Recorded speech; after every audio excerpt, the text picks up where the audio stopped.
Bütün ağaclar və bitkilər isə karbon qazı ilə nəfəs alır. Onlar havaya oksigen buraxırlar.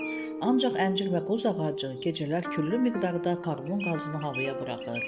Ona görə də deyirlər həmin ağacların altında yatmaq olmaz.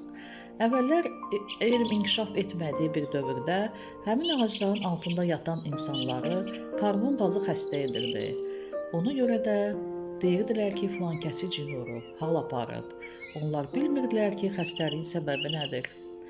Ümumiyyətlə yaşadığımız hava okeanı möcüzəli bir təbəqədir. O yer kürəsinə kosmosdan gələn bəzi xoşagəlməz halların qarşısını alır. Ultrabənövşə şüalar elə havadaca zərərli qaz tozu əridib yoxa çıxarır. Onlar həmin təbəqədən keçib yerdə yaşayan canlılara zərər verə bilmir. Dünyada baş verən bütün proseslərdə hava mühüm rol oynayır. Hava həm itələyici, həm sorucu xassəyə malikdir. Havanın təzyiqini əsasən kosmonavtlar göyə qalxarkən hiss edir. Raket çox sürətlə qalxdığından onların üzərinə havanın təzyiqi düşür. Bu o qədər güclü olur ki, həmin insanlar çox sağlam olmasalar ona dözə bilməzlər. Raket yuxarıya qalxarkən onların üzü dodağı aşağıya doğru sallanır. Həmçinin ürəyə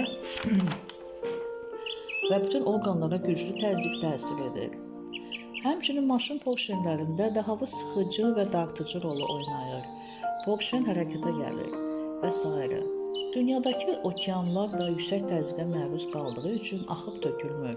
Həmçinin burada cazibə qanunun da rol oynamasını qeyd etməliyik. İnsanlar qədimdə hava balonları ilə, yəni şarları ilə uçurdular. İsti havanı şarı dolduraraq göyə qalxır və səyahət edirdilər. Hava soyuduqda isə şar yerə enməyə başlayırdı.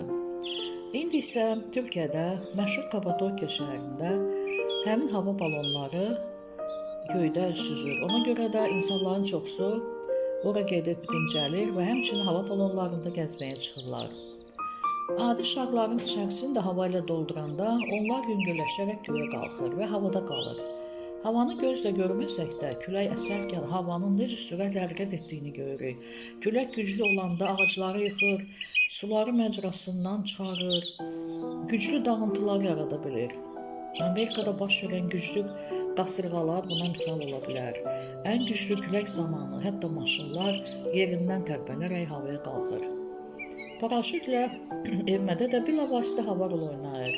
Paraşütün açılan iri hissəsinə hava dolaraq onu birbaşa yerə enməyə qoymur.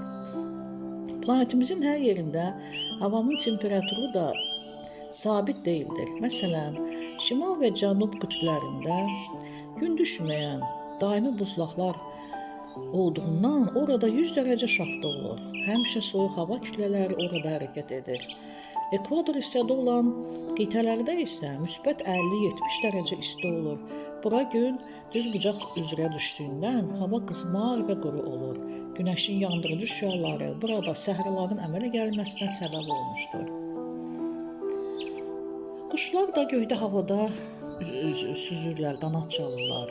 Onların qanadlarının altına dolan hava onları göydə saxlayır. Hava olmasaydı təyyarələr də uça bilməzdi. Çünki təyyarələr güclü hava sorucu və itələyici qüvvələrə malik olan mexanizmlərlə işləyir.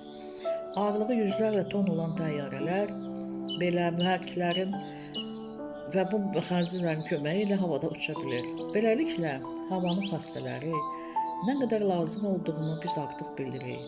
Havasız heç bir canlı yaşaya bilməzdi.